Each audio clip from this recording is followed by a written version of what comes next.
Esta conferência será gravada agora. Então, a gente já vai começar? Podemos. Vamos lá, né, Carlos? 8 horas está na hora. Para respeitar quem. Então, hoje, quem vai ser o palestrante vai ser o Dr. Carlos Brito, professor da Universidade Federal de Pernambuco. Ele é de todas as especialidades, ele não é só gastro, ele é infecto, ele é reumatologista, ele é o bombril de Pernambuco. O que você precisar e tiver dúvida, ele com certeza vai lhe auxiliar. E ele vai falar de um tema realmente bastante, vamos dizer assim, interessante, né, que é a hidroxicloroquina. O que é que a gente tem de hidroxicloroquina de fato e de direito no tratamento aí do Covid? E aí ele fez um levantamento super, ultra, mega, e vamos aí escutá-lo. Com vocês, Carlos Brito. Obrigado, Rafa. Eu vou botar aqui a apresentação para vocês visualizarem. Só confirme se estão visualizando aqui.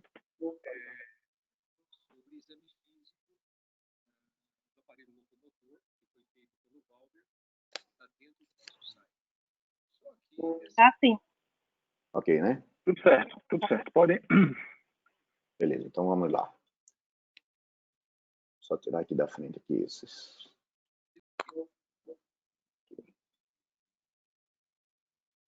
Bom, na verdade, é muito difícil você esgotar uma apresentação, todo o tema relativo ao uso da hidroxicloroquina, né? Quer dizer, apesar das discussões hoje já estão mais tranquilas em relação a essas questões, mas é sempre um desafio falar do tema como um todo e abordar, obviamente, as diferentes evidências científicas. Mas o foco dessa apresentação, o que a Ângela propôs desde o início, como proposta, era fazer uma discussão do ponto de vista de análise, de como se deu, de fato, a ideia do surgimento da hidroxicloroquina, isso fazendo um pouco a revisão dos trabalhos científicos. Aqui a gente teve a preocupação de não discutir a hipótese do ponto de vista de mecanismo da droga, isso até porque foi discutido em outras apresentações. Rafaela fez uma excelente apresentação e fez uma abordagem de mecanismos potenciais de ação da droga, e a mesma coisa fez Ângela também, em uma das suas apresentações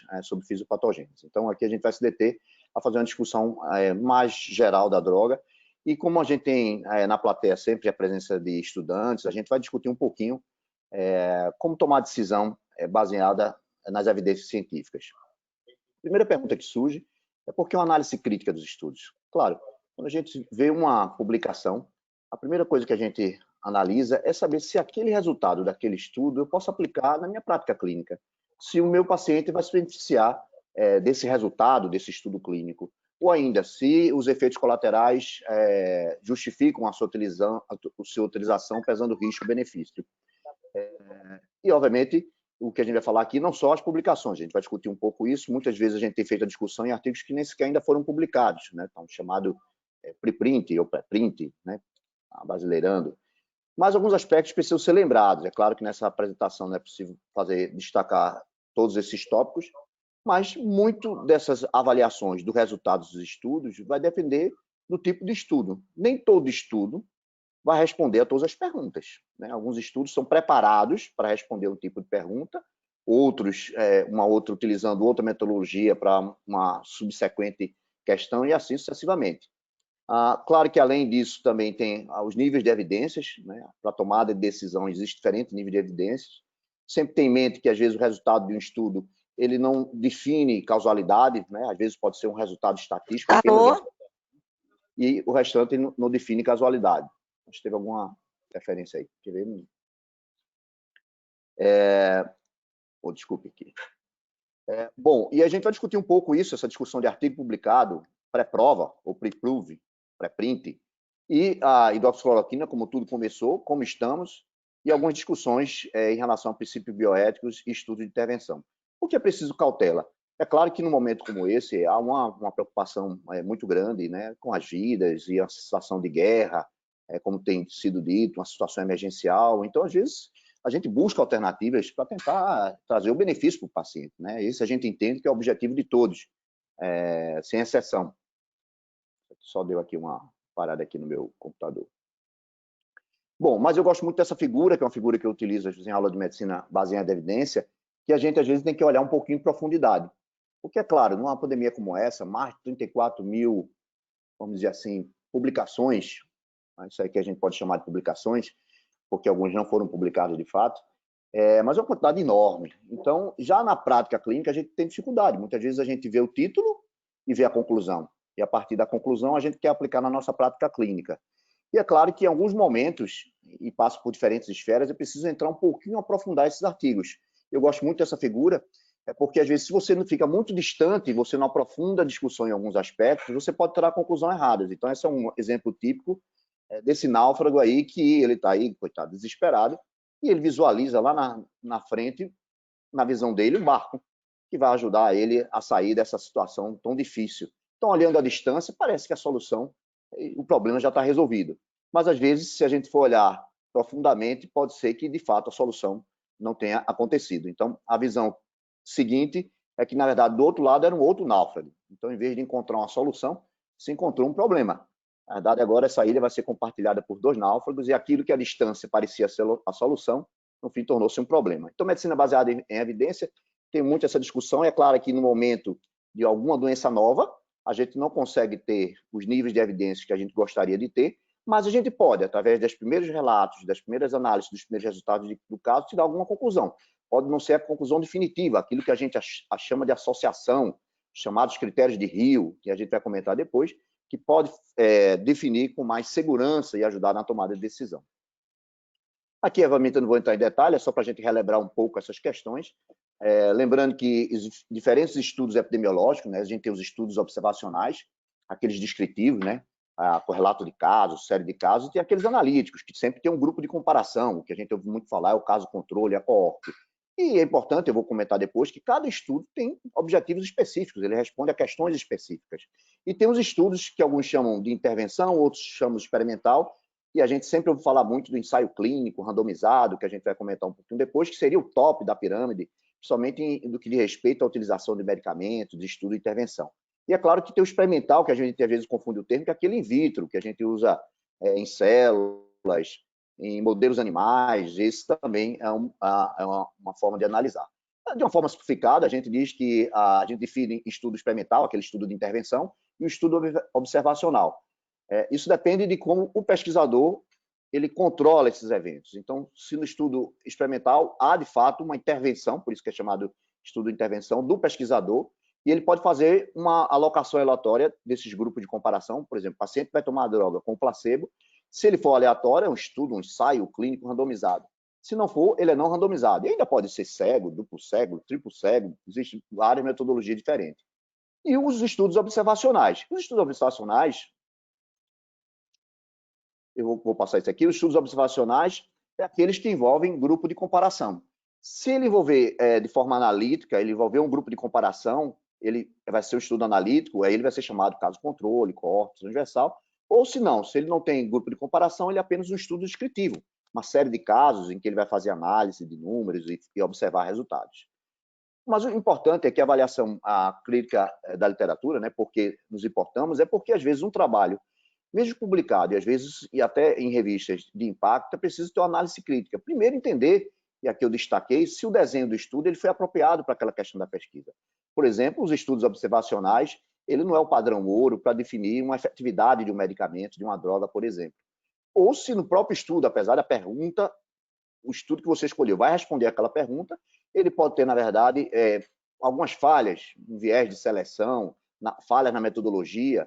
Um aspecto importante, eu não vou entrar em detalhes em todos aqui, é aqueles estudos que diz respeito à validade. Será que ele tem significado? Eu encontro um estudo, encontrei um P estatisticamente significativo. Será que aquele resultado do estudo é aplicável à minha situação que eu desejo tratar pacientes, né, do ponto de vista de custo, de benefício, de outras opções terapêuticas, de eventos adversos? Então, nem tudo aquilo que dá um P estatisticamente significativo ou o resultado de um trabalho científico que mostra uma diferença estatística, ele é aplicável na prática clínica ou vai ter pouca relevância. É por isso que aqui é um recorte de vários autores que discutem sobre o tema, mostrando que os trabalhos têm finalidade diferente, né? Se você pensa no estudo de incidência, o estudo de coorte, se é etiologia, quadro clínico, estudo de caso controle, e assim sucessivamente de acordo com a proposta que você tem em relação. Tratamento, ensaio clínico randomizado, não que um estudo observacional com grupo de comparação não possa ser utilizado para avaliar, por exemplo, a efetividade de uma droga. Ele pode, mas ele não é o padrão ouro, por isso precisa ter muito cuidado ao tirar essa conclusão a partir de um estudo observacional. Como vocês verão adiante, que muitas das conclusões foram tiradas inicialmente com esse tipo de estudo. O que acontece é que existe essa pirâmide que todo mundo ouve falar, né, a pirâmide de evidência científica, eu vou falar aqui de uma forma rápida, mostrando que na base da pirâmide, na tomada de decisão, é a experiência dos especialistas. E depois vão subindo em termos de força de evidência científica, o relato de caso, a série de caso, o estudo de caso-controle, a coorte, e os ensaios clínicos randomizados. Quanto maior o N, maior o poder daquele trabalho científico, e ainda teria na ponta da pirâmide, algumas pirâmides mostram ainda os estudos de revisão sistemática, os estudos de meta-análise, né, que tenta agrupar todos esses estudos da evidência científica. É claro que, como a gente percebeu na pandemia, no início, a gente não tinha dados importantes em relação à utilização da hidroxicloroquina, e muitas vezes a gente utilizou extrapolação, o que obviamente está lá embaixo da pirâmide, ou a opinião dos especialistas. E aí, a partir daí, foram surgindo alguns trabalhos e algumas evidências científicas. Só relembrando um pouco, na revisão sistemática, você revisa os trabalhos que tem na literatura e usa a metodologia para isso. Você usa uma forma de buscar na internet, utilizando palavras-chave e assim sucessivamente. E o estudo de meta-análise é interessante, porque, na verdade, você seleciona trabalhos de alta qualidade, a revisão sistemática também, e você pega aquele grupo, sei lá, tem um trabalho que tem a mesma metodologia, que tem 100 pacientes que usou aquela droga, e sem controle. Mas tem um outro trabalho que tem 50 no grupo de droga e no grupo placebo tem outros 50. Ó, a metodologia é semelhante, ele tem características semelhantes, é de alta qualidade, vamos agrupar. E aí a gente aumenta aquela amostra, aumenta o poder de estudo e aí os resultados de avaliação, utilizando análise estatística, permite você fazer uma conclusão mais próxima da realidade e ajudar na tomada de decisão.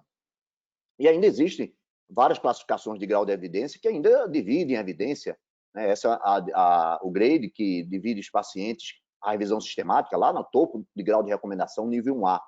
E assim vai sucessivamente, por exemplo, os estudos de coorte, que é um estudo observacional, o 2B, e, em última instância, lá, D é o nível de evidência mais baixo, que atualmente, de respeito à tomada de decisão e intervenção terapêutica, tem um nível de evidência mais baixo. Mas é interessante que existem modelos diferentes em relação à evidência, não só aqui nível de evidência de acordo com o tipo de trabalho científico, mas às vezes existe o grau de recomendação também. E aí eu só vou fazer um recorte aqui de um exemplo interessante, por exemplo. O que é, na verdade, uma força de recomendação a partir de uma evidência científica e o que é uma forte recomendação e uma fraca recomendação. Então, você pode avaliar a qualidade da evidência, como eu disse antes. Vários ensaios randomizados de alta qualidade mostram o benefício de esteroides inalados e árido. Ou um exemplo de fraca recomendação. Apenas as séries de casos examinaram a utilidade de pleurodese em pneumotórax, né? Então, não dá para tirar grandes conclusões. Esse tem uma força de recomendação. Mas é interessante que a gente não avalia só o tipo de estudo. A gente avalia também os incertezas entre efeitos desejáveis e indesejáveis. Aqui é um exemplo, por exemplo, a aspirina no infarto do miocárdio reduz a mortalidade com mínima toxicidade, inconveniente e custo. Quando a gente vai ver aqui, fraca recomendação, mesmo que a evidência científica tenha sido robusta, com um trabalho de alta qualidade, você tem uma conclusão aqui de um outro estudo, por exemplo, o Varfarin, em pacientes de baixo risco, com fibrilação atrial, resulta em pequena redução do AVC, mesmo que estatisticamente significativo, mas aumenta o risco de hemorragia e inconveniência substancial, ou seja, apesar de ele ter nos resultados dos estudos iniciais um P estatisticamente significativo, que mostrou uma diferença, mas ela era pequena e ainda tinha efeitos adversos. Então, é esse o contexto que a gente deve analisar quando a gente vai tomar uma decisão baseada em evidências científicas. Existem várias outras classificações que aqui o objetivo não é entrar em detalhe. Isso é apenas para fazer uma discussão anterior, quase que uma introdução, apesar de uma introdução aí de mais de 7 minutos, mas é apenas para fazer um entendimento de que como é que se deve tomar a decisão de uma determinada intervenção, por exemplo, nessa situação de grande dúvida e grande questionamento.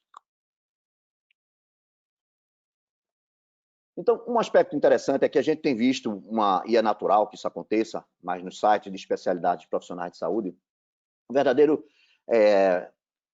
disputa de artigos científicos, né? Interessante, né? O que a gente vivenciou nessa pandemia, e você vê trocas em grupos de WhatsApp, né? De profissionais de saúde, médicos, a troca de revista. E é interessante que algumas pessoas tomam conclusão exatamente por isso, ou seja, pelo título e por uma conclusão. É claro que essa prática de exercer o detalhamento, de tentar buscar as melhores evidências científicas, ver se o trabalho não tem metodologia, se não tem limitação. Aliás, todo artigo científico que se preze, ele deve fazer uma observação que teve limitações, não existe estudo perfeito. Então, é interessante que nos grupos diz, o estudo ele mesmo falou que tinha limitações. Claro, todos os estudos, é importante que ele identifique alguma limitação, senão o revisor, com certeza, irá identificar, até porque a gente sabe que não existe estudo perfeito. Mas uma coisa interessante nessa batalha de artigos científicos é que alguns têm tirado conclusão, não apenas pelo título e pela conclusão, mas tirado de um artigo que ainda nem sequer foi publicado. E às vezes a gente circula esses artigos dizendo, olha, tem uma publicação interessante assim. Então, era o primeiro aspecto que eu acho que era importante esclarecer, e eu, quando comentei isso com alguns grupos disseram, rapaz, era importante destacar isso, porque eu mesmo desconhecia que, de fato, isso acontecia. Então, a gente vai ver lá, aqui é um recorte, não sei se dá para vocês visualizarem bem, mas de um artigo. Ele está naquele formato que parece que ainda não foi impresso, mas está perto de ser impresso. E ele tem lá, inclusive, o DOI, né, que é aquele código que você vai procurar o artigo especificamente. Mas é importante citar que existem algumas plataformas chamadas preprinting. É como essa plataforma aqui, que talvez seja uma das mais postadas os artigos nessa site. Mas o que é preciso destacar? Esse artigo, ele nem está perto de publicar. Esse artigo, na verdade, foi o próprio autor, os autores do artigo, que resolveram postar nesse site, porque é permitido, e ele posta lá a informação. Mas nem sequer esse artigo foi avaliado por qualquer um que seja o revisor. É por isso que vocês ficam esperando alguns artigos que foram publicados em janeiro, em fevereiro, e esse artigo ainda não saiu naquele formato que a gente conhece. Ele não foi publicado? Não, porque alguns pré-prints nem sequer conseguem ser publicados, porque tem problemas de qualidade, tem problemas de vários outros aspectos. Então, tem circulado muito frequente esses artigos. E, inclusive, no site, aqui em azul, fazendo uma tradução aqui livre aqui, o site diz, esse artigo é uma pré-impressão, e não foi revisado por pares. O que isso significa? Ele relata novas pesquisas médicas que ainda precisam ser avaliadas e, portanto, não devem ser usados para orientar a prática clínica, porque não houve ainda, por parte dos pares, dos revisores de artigos científicos, uma avaliação. Então, esse é o primeiro aspecto. Analise aqueles artigos que, de fato, não foram publicados. Um outro tipo de artigo que é importante se familiarizar, principalmente aqui para os estudantes, é o pre-prove, o pré-prova, né? Vamos traduzir aqui para o português livre. Então, esse aqui não. Esse aqui ele já tem nome, tem até o sobrenome. Ele não tem o nome completo, porque ele ainda não tem o volume da revista. Mas, de fato, aqui ele bota... É muito parecido com esse, né? Por isso que a gente confunde, porque ele está nesse mesmo formato ainda, um pouquinho desarrumado. Nesse formato de descrição. Mas aqui ele já tem, que foi aceito pela revista. Ele tem o mesmo endereço de DOI, só que agora ele já vai ser publicado provavelmente no volume seguinte, que ainda não tem número de páginas, assim sucessivamente. E aquele outro artigo, que a gente está mais acostumado, né, mas a gente passou a viciar nessa pandemia, a ser apresentado esses outros dois tipos, principalmente o primeiro, que é o que tem mais circulado, a gente vê que é um artigo completo. Aqui ele tem nome, sobrenome, vários sobrenomes, porque ele tem, inclusive, 11 de maio de 2020, publicado, e com todo aquele formato da descrição clássica. Bom, essa era uma outra... vamos dizer assim, introdução de um aspecto importante. E aí a gente vai fazer um pouco essa discussão do ponto de vista de metodologia. Quais são os trabalhos que tem publicado em doxicloroquina? Ele é um relato de casos, ele é uma série de casos, ele é um estudo observacional, ele é um estudo de intervenção, e ele já foi publicado, ele está próximo de ser publicado, e assim sucessivamente, para que a gente possa fazer, em conjunto, uma análise crítica desses artigos científicos. O objetivo... Deixa eu só fazer aqui, vou botar aqui minha assessora aqui como organizadora, só para a gente organizar aqui, eventualmente, a abertura do microfone. A gente pedir só desligar o microfone, mas lembrem de ligar o microfone, mas eu vou... como é que eu boto aqui? Acho que vou seguir. Bom, só pedir para desligar o microfone. Então, aqui é um exemplo, é impossível numa apresentação dessa a gente detalhar todos os artigos científicos, e a ideia é exatamente essa, até porque várias pessoas já devem ter participado de outras apresentações, que entrou em detalhamento do estudo. Eu vou dar uma discussão mais geral, mas a gente pode até discutir em outro momento. Eu fiz a leitura, obviamente, de todos eles, para poder fazer essa discussão e um resumo dos resultados. Então, como tudo isso começou? Claro, começou, como é natural, a partir de estudo experimental. Aqui não o termo de intervenção, né? Experimental no sentido de ser em modelo animal, em cadáver, em cultura de células, em tecidos. Então, começou inicialmente os estudos mostrando aqui um antiviral com antimalárico. É importante frisar que a cloroquina não é incluída como as drogas antivirais, ela é do grupo dos antimaláricos. Se era efetivo nos pacientes utilizando coronavírus, estudo in vitro. E os estudos começaram a mostrar, como esse depois publicado em março, que quando utilizava hidroxicloroquina, de fato, a replicação viral do SARS-CoV-2 in vitro, ela conseguia baixar com a hidroxicloroquina quando comparado com aqueles modelos que não utilizaram, por exemplo, a hidroxicloroquina. Obviamente que isso levanta uma hipótese, mas jamais, como a gente viu, utilizar um artigo científico experimental de modelo animal ou estudo in vitro de modelo de célula, a gente extrapolar isso para a prática clínica. Isso daqueles princípios da pirâmide de evidências científicas para ajudar a tomada de decisão sem correr risco, ela não se enquadraria de fato nessa tomada de decisão, mas gera uma hipótese relevante. E aí, outras publicações, como 18 de março, voltando a discutir esse tema.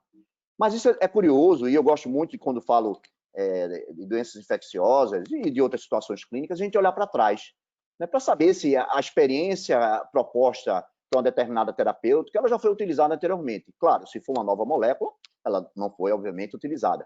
Mas, em tratando de uma droga já conhecida, é interessante olhar para o passado, em outras situações clínicas semelhantes. E, de fato, a hidroxicloroquina ela já foi testada em outras situações clínicas. Por exemplo, já foi testada em influenza, em estudo in vitro, foi testada em chikungunya também, em estudo in vitro, e é interessante, até em Zika ela foi testada em estudo in vitro. Mas é importante fazer uma observação, porque às vezes, pelas redes sociais, circula que essa droga, inclusive, já foi prescrita nessas condições clínicas, como, por exemplo, na Zika. Ela nunca foi prescrita nem no início da epidemia, o Brasil foi o epicentro da epidemia de Zika, por exemplo, e a gente participou desde os estudos iniciais, participou das hipóteses iniciais, das associações, e, de fato, essa não foi cogitada em nenhum momento da utilização em pacientes com Zika ou para reduzir microcefalia.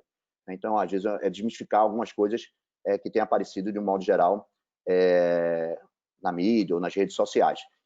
De fato, houve estudo in vitro, é interessante, o Dr. Moacir, que é lá da Universidade Federal de Pernambuco, Departamento de Inovação e Tecnologia, ele diz que utiliza frequentemente a hidroxicloroquina, numa aula que nós tivemos na Sociedade de Pediatria semana passada, eles utilizam porque ele é um bom marcador de mostrar que reduz a replicação de alguns vírus. Mas o que de fato aconteceu é que esses estudos mostram isso, é que quando foi fazer essas drogas na prática clínica, infelizmente nenhum estudo mostrou eficácia. Então isso é um exemplo clássico que a gente não deve se empolgar tanto com os estudos in vitro, eles servem para levantar hipóteses, mas na prática clínica a experiência com essa droga especificamente, ela não foi efetiva em várias outras situações clínicas, incluindo o vírus respiratório na própria influenza. Em 19 de fevereiro, um outro artigo que foi bastante citado, inclusive utilizado como uma das possibilidades de utilizar a hidroxicloroquina, foram artigos que aí vocês vão ver que a cada momento disso eu vou botar aqui o tipo de estudo, eu chamo de estudo X, porque na verdade a gente não pode utilizar ele dentro daquela pirâmide de evidência científica, porque isso é um resumo, é uma carta em que o autor cita alguns trials que estão sendo realizados e ele faz um resumo aqui, que naquelas regiões ali, 100 pacientes tinham demonstrado que a cloroquina era superior ao controle na exacerbação de pneumonia. Ora, é difícil, eu não tenho como avaliar se a metodologia, se não houve nenhum fator de confusão, nenhum viés para fazer essa conclusão. Então, obviamente, eu não posso orientar e tomar uma conclusão por esse artigo, por exemplo, que é frequentemente citado como um das ferramentas que poderiam justificar a utilização da droga. Eu chamo de estudo X, porque a gente não enquadraria em nenhum daqueles tipos de estudo, porque é uma carta comentando alguns dados que foi observado, mas sem a gente ter a possibilidade de fazer qualquer tipo de aprofundamento. Esse é um dos outros estudos, né, do francês, o Gautreau fez 2 estudos, que gerou, talvez, que é um estudo de maior impacto, porque circulou de uma forma geral muito rápida, né, não só nas redes sociais de profissionais de saúde, mas na mídia leiga também, no site leigos também, que foi um estudo, esse é um estudo que, na verdade, ele não foi randomizado, mas foi um estudo de intervenção, e ele envolveu um grupo de comparação. Ele pegou 42 pacientes, então eu falei você daquela metodologia, uma amostra muito pequena, né? É possível você tirar alguma conclusão de intervenção com a amostra de 42 pacientes, mas é o que se tem no início dos estudos e a intenção é publicar. E é mais que correto, ou seja, ninguém tem que ter receio de pegar um relato de caso, até porque o relato de caso levanta a hipótese. Série de casos reforça aquela hipótese. Isso gera, inclusive, um modelo de estudo que possa ter um grupo de comparação. Então, não há nenhum problema. Pelo contrário, a gente tem uma cultura muito de frear as nossas publicações, porque a gente acha que isso não é relevante. É relevante, sim, porque isso pode ajudar a levantar hipóteses. Então, esse estudo, com 42 pacientes, o que chama atenção no estudo é que a maioria dos pacientes tinham sintomas leves, 6 eram assintomáticos, tinham PCR apenas confirmado, 22 tinham sintomas de vias aéreas inferiores e 8 com vias aéreas superiores. E foi feito a hidroxicloroquina, 200 miligramas, 3 vezes a dia, por 10 dias. Algumas falhas que acontecem na metodologia do estudo, e isso acontece em qualquer tipo de estudo, e precisa ser reforçado isso, é que 6 pacientes do grupo de hidroxicloroquina saíram da análise, isso já diminui mais ainda a amostra, e no fim ficou um grupo de 14 de hidroxicloroquina, 6 com hidroxicloroquina e azitromicina, e 16 controles sem hidroxicloroquina. Mas uma coisa que a gente sempre avalia no estudo é o desfecho primário, ou seja, onde eu quero chegar com aquela pergunta, o que eu quero responder em relação àquele questionamento. Isso é importante, porque o tipo de estudo, você só pode definir os desfechos primários se o estudo for adequado para aquilo que você se propõe. Então, o desfecho primário que o autor pensou foi fazer a detecção do RT-PCR, quanto por cento ficava negativo no sexto dia. Esse era o desfecho, o objetivo do estudo. E é interessante que nesse estudo aqui, o autor, o francês, não sei se a pronúncia é essa do Gautreau, ele mostrou aqui em verde o grupo com hidroxicloroquina e azitromicina, aqui em azul só hidroxicloroquina e aqui em preto controle. E ele viu aqui o percentual de pacientes que tinham PCR negativo no sexto dia. Então, 100% dos pacientes com hidroxicloroquina tinham PCR negativo. 57% no grupo só de hidroxicloroquina isolado e 12%, uma diferença estatisticamente significativa. Alguns aspectos precisam ser analisados, né? Quer dizer, o objetivo era o PCR. Mais uma vez, esse tipo de conclusão, a gente não pode tirar a conclusão clínica, né? Porque, na verdade, é uma queda do PCR, e essa é uma outra discussão que a gente pode fazer no debate, né? Qual a importância do PCR no desfecho dessa doença, e a gente vai discutir um pouco mais. E o que o autor conclui é que, apesar do pequeno tamanho da amostra, nossa pesquisa mostra que o tratamento com hidroxicloroquina está significativamente associada a redução do desaparecimento da droga viral em pacientes com Covid-19 e seu efeito é reforçado pela azitromicina. Claro, tem que ter cuidado com a conclusão, porque esse tipo de estudo ele não permite ainda fazer qualquer tipo de conclusão em relação à eficácia clínica, né, nos pacientes com Covid-19. A única coisa que a gente pode afirmar é que houve um desaparecimento mais precoce da carga viral. E logo em seguida veio o estudo que o autor já naquela ocasião estava preparando o restante do estudo, né? E aí esse é o estudo, aqui é um estudo observacional descritivo, ou seja, ele não tem grupo de comparação, e gerou também uma grande ênfase das pessoas passarem a utilizar também a hidroxicloroquina por conta desse estudo anterior e agora por esse estudo que eu vou apresentar. Então, nesse estudo, um estudo de 80 pacientes, em que ele comparou a hidroxicloroquina, ele observou a hidroxicloroquina com a azitromicina, não tinha grupo de comparação, isso durante 4 dias. E o que foi que o autor concluiu? Né? Interessante observar os resultados. Então, ele concluiu que 81% dos pacientes tiveram desfecho favorável, aqui tem um errozinho, foi alta, né, porque nem todos os pacientes estavam especificamente em terapia intensiva, com baixo score de NILS. Só para vocês entenderem, o score de NILS é um score de gravidade, que agora foi ajustado para a COVID. Você bota lá, oximetria, vários pontos lá. Se vocês saírem hoje e aplicar o score de NILS, vocês vão ver que a maioria das pessoas que estão aqui vão ter um score de NILS de 1, de 2.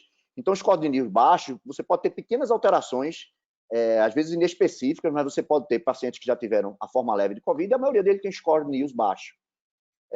Mas uma coisa que já chama a atenção é que ele também avaliou o desfecho, que era o RT-PCR novamente, no 8º dia, e viu que 93% dos pacientes tinham negativo RT-PCR. Então, vamos analisar agora em profundidade esse artigo científico.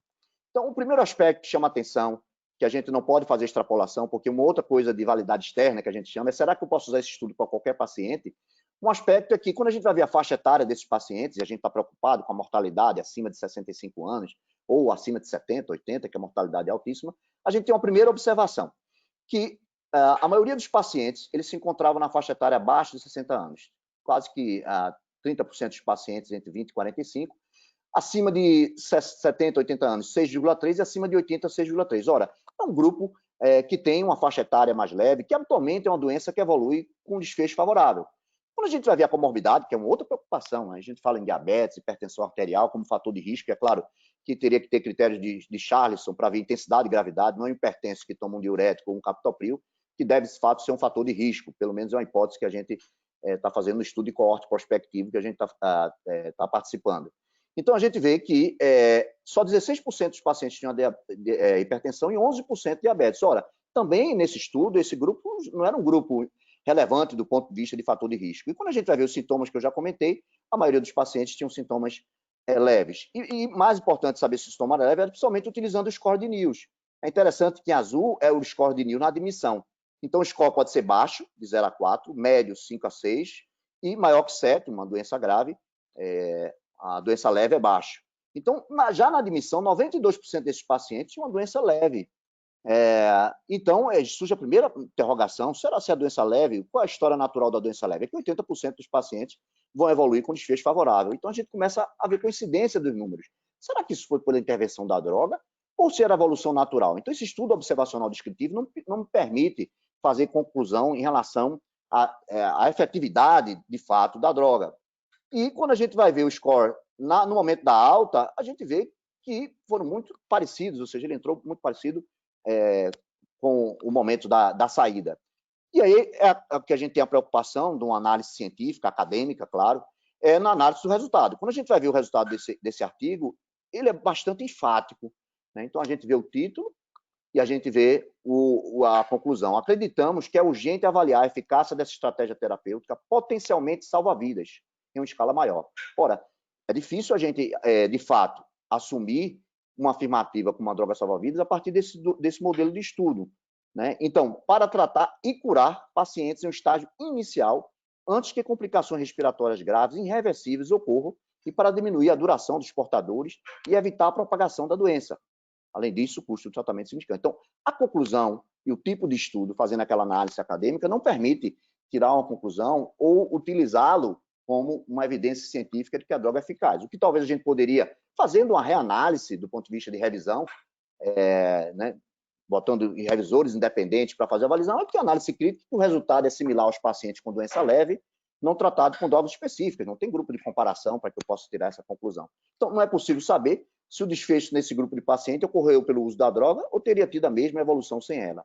Então, esses são alguns aspectos importantes, porque, de fato, os estudos observacionais descritivos eles não fazem associação. Ele pode formular uma hipótese lá aqui embaixo para serem confirmados por estudos analíticos, às vezes ver evento adverso. Pode também sugerir já a partir daí, mas os estudos com grupo de comparação para evento adverso é excelente, muito mais para aquele desfecho. E depois, na sequência, alguns outros artigos, né? E aí, porque havia necessidade de estudos, aqui já modifica um pouco, um estudo experimental, um estudo de intervenção, portanto, e randomizado. Opa, já melhora um pouco a metodologia. E aqui, obviamente, continua um N pequeno, mas a gente tem que analisar o intervalo de confiança, eu não vou discutir isso aqui agora, mas esse, na verdade, é um N de 62 pacientes, e a gente vê uma comparação aqui entre o grupo de hidroxicloroquina e placebo, né? Eram doenças não complicadas, então esse é um outro limitante, habitualmente doença mais leve. E aqui tinha desfechos primários, um era controle de temperatura e tosse, mudanças radiológicas, e aí tinha várias graduações, e o tempo da observação foi de 5 dias, quer dizer, relativamente curto, e você observe aí que é um N relativamente pequeno e um tempo de observação pequena. Mas eu queria só destacar, já que a gente está fazendo um pouco essa análise de artigo científico, é que o autor encontra uma diferença clinicamente relevante em alguns sintomas, e isso faz parte, inclusive, da conclusão do autor. Inclusive porque ele viu que, por exemplo, na febre, vocês vão ver nessa tabela aqui à esquerda, todos os pacientes, a terceira coluna, na verdade, controle, o grupo hidroxicloroquina e o P, aquela diferença estatisticamente significativa. Então, você vê que no grupo de controle, o tempo de febre foi 3,2 dias, a média, que aqui tem o desvio padrão, e o outro de hidroxicloroquina foi 2,2 dias, ora, um P estatisticamente significativo. E tosse, foi interessante, no controle era 3,1 dias, e no grupo de hidroxicloroquina, 2 dias, uma diferença estatisticamente significativa. Obviamente que a gente, aprofundando um pouco, como aquele náufrago que estava lá, a gente disse, ora, será que isso é aplicável na minha prática clínica, com a diferença de uma redução de 1 dia de febre e tosse, apesar de estatisticamente significativo, isso é relevante? Então, esses são alguns questionamentos que a gente precisa tirar, e sem destacar apenas olhar o P, por exemplo, ou olhar a conclusão do estudo. Teve alguns benefícios em alguns grupos de melhora radiológica desses pacientes, e é só para reforçar isso que eu tinha dito anteriormente. Deixa eu ver se... só voltar aqui, desculpe. O autor comenta isso, a conclusão, que a despeito do número pequeno de casos, o potencial de hidroxicloroquina no tratamento de Covid tem sido parcialmente confirmado. Essas são as conclusões muito enfáticas. Então, se eu leio essa conclusão, sem fazer essa análise clínica, é parcialmente confirmado. Então, a gente andou o caminho. Mas, de fato, a gente não pode chegar a uma conclusão, ainda que nem que seja parcial. E considerar que, não havendo melhor opção, e aí é uma outra discussão, é promissor aplicar na prática clínica hidroxicloroquina no manejo de pacientes com Covid-19. E aí, aquela crítica que a gente fez, essa conclusão precisaria ser remodelada, vamos dizer assim, em relação à conclusão, porque, inclusive o autor comenta na sua discussão que teve uma melhora clínica, uma diferença clínica desses pacientes. Então, é só um comentário disso, mais uma vez para os estudantes, é que o cálculo estatístico ele pode eventualmente mostrar uma associação, mas uma diferença estatisticamente significante, ela pode não ser clinicamente importante. Então, as recomendações não devem ser baseadas apenas no resultado estatístico significativo. Tem um exemplo muito interessante de uma colega do Rio de Janeiro, um artigo, inclusive, publicado na Sociedade de Pediatria, que é, de fato, uma pesquisa diurético. 10 pacientes utilizou uma droga que era considerado, estava sendo testada como diurético, e outros 10 pacientes utilizaram placebo. Ao final do teste com essa droga, medindo a diurese do paciente, um teve 840, que tomou aquela droga que estava sendo testada, e o outro deu 800 ml, desculpa, teve 840 ml de urina, depois de tomar a medicação, e o outro teve 800, 40 ml de diferença, quando ele fez no grupo de pacientes, com uma diferença estatisticamente significativa. Depois os autores se perguntaram que, apesar de significativa, 40 ml de diferença, provavelmente esse diurético, apesar de ter mostrado um P significativo, ele, na prática clínica, ele seria pouco efetivo. Então, alguns outros artigos, esse é um exemplo de artigos que às vezes são pré-print e não sequer são publicados, foi esse artigo de 15 de abril, também um pré-print, que foi de um grupo, acho que era um grupo chamado Prevent, que era feito em pacientes a nível ambulatorial. Esse estudo teve uma série de falhas metodológicas. Uma grande limitação foi porque não teve confirmação laboratorial de Covid. Ora, não dá, às vezes a gente vê, eu já vi na aula anterior, né, acho que 2 aulas anteriores que eu comentei, que o valor preditivo positivo de maior especificidade é a anosmia e digeusia, né? E que os sintomas respiratórios ele tem baixa sensibilidade e baixa especificidade. A gente sabe que, obviamente, em períodos semelhantes, a gente tem doença respiratória. Então, ao não confirmar a etiologia, isso compromete, obviamente, o resultado do estudo. Alguns grupos de pacientes tinham resultado de tomografia, com imagem vidro fosco, que tem uma especificidade sendo discutida nos pacientes com Covid. Mas, quando fez isso, ele reduziu bastante o número de pacientes, inclusive os controles que não tomavam a droga, era um grupo menor ainda, então dificultou a análise, e esse estudo não conseguiu ser publicado, exclusivo apresentou essas falhas metodológicas, e ele não conseguiu, apesar de lá de abril, ser publicado, e por umas questões também de comitê de ética, não foi possível que esse fosse publicado, e a informação que a gente teve que os autores retiraram o estudo. Então, é só para a gente entender que nem sempre aquilo que está pré-print, de fato, será publicado. Mas, de fato, esses foram os estudos que a gente vê em várias discussões, em artigos publicados, que passaram a ter fortes evidências de que a hidroxicloroquina. Então, isso foi o grande bull que surgiu no início, e, de fato, a gente, do ponto de vista de evidência científica, a gente não encontra um respaldo para a justificativa do ponto de vista de evidência científica. Não estou falando aqui que individualmente, né, até reforçar isso, a gente está falando aqui, o que foi me pedido na aula, de evidência científica. Isso não quer dizer que individualmente, compartilhado com o seu paciente, essa decisão possa ser tomada. Né? O que a gente tem discutido muito, inclusive o próprio CNEMEC tem discutido, aqui eu me refiro à autonomia do médico, né? ela é intocável, a autonomia do médico. A gente está falando aqui de outros aspectos de evidência científica, o que a gente vai discutir um pouco na frente é a autonomia do paciente, é diferente da autonomia do médico e da autonomia do paciente. Mas, de fato, do ponto de vista de evidência científica, de forma global, a gente não encontra o respaldo para justificar a utilização da droga. E o que aconteceu depois, sucessivamente, é o que a gente chama dos critérios de Rio de consistência. Ou seja, se você tem um resultado, e de fato aquele resultado ele vai acontecer, você tem que ter consistência. São os critérios de Rio de associação. São vários, eu vou mostrar depois, mas tem que ser consistência. Ou seja, se isso de fato acontecer, esse trabalho será reproduzido em diferentes situações, em diferentes países, e se for reproduzido com a mesma metodologia. E o que de fato começou a acontecer é que, em relação ao clearance antiviral, começaram a surgir vários estudos, e aqui eu não vou, infelizmente, poder mais detalhar, porque a primeira parte, quase mais que a primeira parte já foi, é que esses estudos também começaram a mostrar que não havia diferenças em relação ao clearance viral. Esse é um dos estudos que não viu nem normalização de temperatura, alterações radiológicas, nem clearance viral de pacientes. Olha, mas também o N é pequeno, 30, mas era muito semelhante aos outros estudos que foram reproduzidos. Depois começaram a ser outros estudos, agora com um número maior de pacientes, 284 pacientes, mostrando que a hidroxicloroquina não reduz o clearance viral. Está faltando aqui uma... E outros começaram a sugerir, inclusive, falando a discussão, comentando que os estudos iniciais mostraram, mas que eles não estavam conseguindo sendo reproduzidos.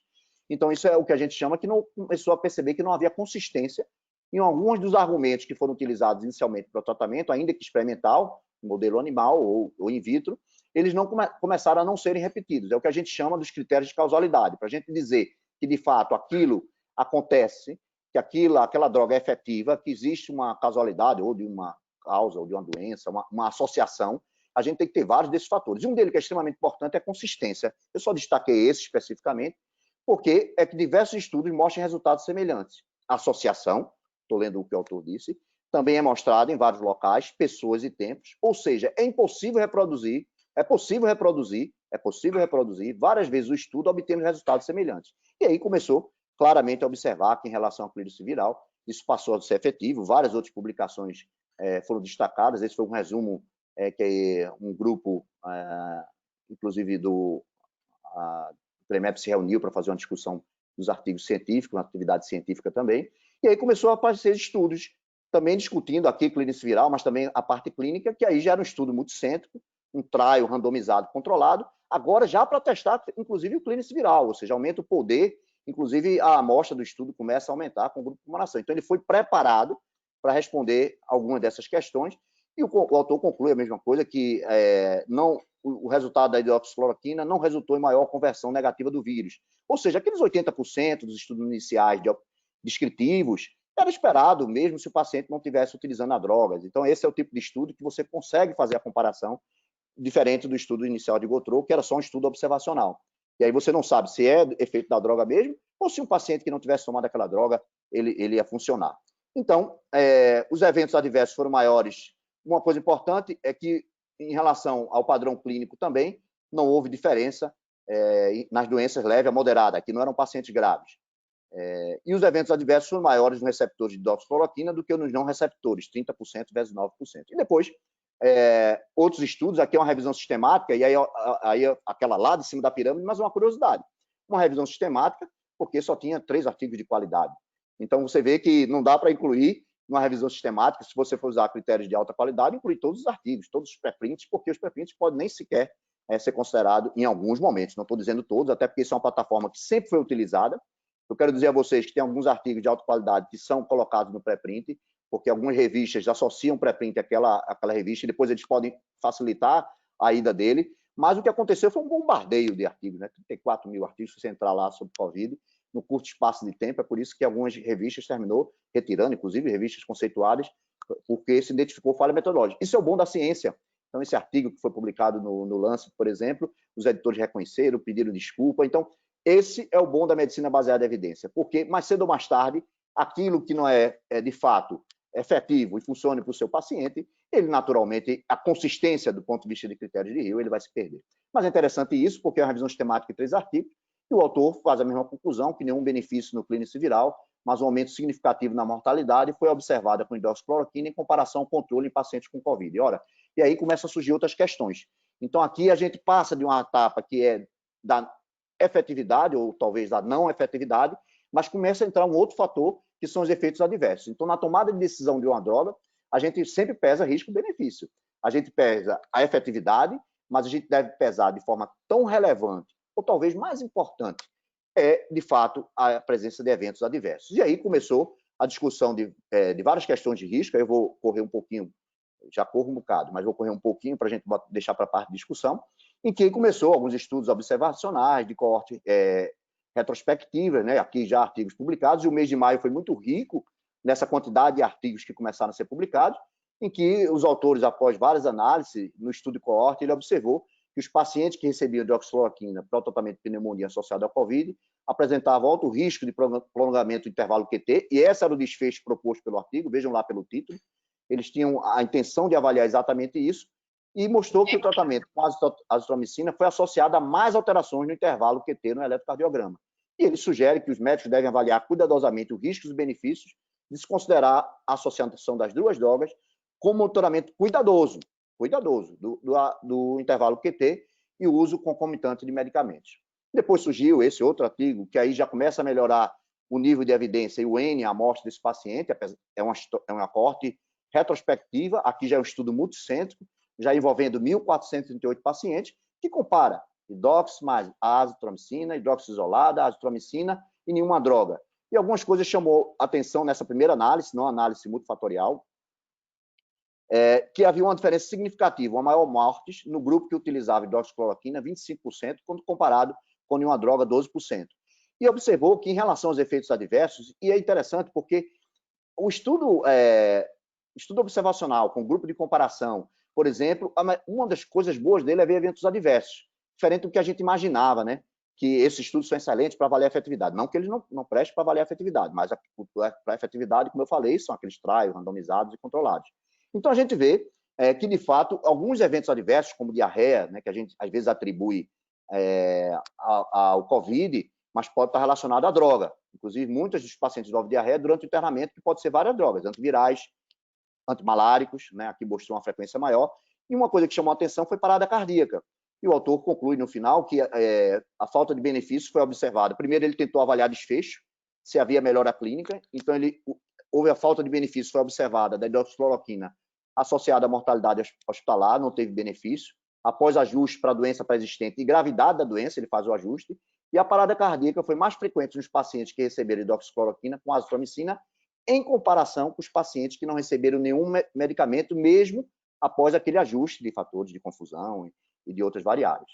E aí, recentemente, agora 15 de junho, o FDA é interessante, porque eu tinha feito uma apresentação semelhante um pouquinho antes, e foi muito rico, porque o FDA ele publicou agora em 15 de junho alguns questionamentos que vocês devem ter visto aí na literatura, retirando a autorização da droga. O que o FDA tinha liberado, que é outro mito que acontece nas discussões. Na verdade, o FDA autorizou a utilização da droga em ambiente hospitalar para estudo clínico e retirou essa indicação. Na verdade, ele nunca autorizou a nível ambulatorial, inclusive isso estava lá descrito. Então, o que ele diz é que é improvável que os esquemas de dosagem sugeridas para hidroxicloroquina, conforme detalhado das fichas técnicas, produzam um efeito antiviral.